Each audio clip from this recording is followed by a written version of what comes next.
आईला उघडला वाटतं. तू ना फक्त बियाण्याची गुगली कराय पुरताच पड हं? आणि हे शिकारी आम्ही काही गोचडीचं औषध मारायला गेले काय? तात्या, ओ तात्या. ए काय झालं बॉम्बलायला? अहो आता तुम्हाला वावरात काम करायची गरज नाही. मी लय मोठा माणूस झालो. वा पर वा बापाचे कष्ट ओळखलेच पाय.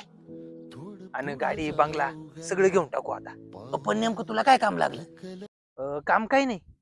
ते म्हणे फक्त 3 माणसं जोडा. म्हणे 3 माणसं जोडा लव मग आयुष्याला वाडा. ते बबनचं पोरे पाहिलं का? त्यानं रशियन डॉक्टर केली. अहो रशियन नाही, रशियात जाऊन डॉक्टर झाला तो. हा तेच. आणि तुम्हाला माहिती का त्याच्या बापान मोकार पैसा खर्च केला असेल. अरे कसला पैसा? तुला ते नाशिकचे डॉक्टर रसा सर माहिती का? त्यांनीच त्याला रशियावरून डॉक्टर केलंय. या बबने कुठं काय होतं पहिलं.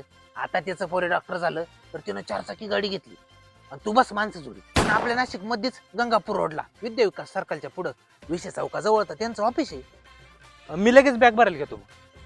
अय तू कुठं चालला? रशियाला. रशिया? मायला 10वीला 3 वेळा नापास झाला तू. लायकी आहे तुझी डॉक्टर व्हायची.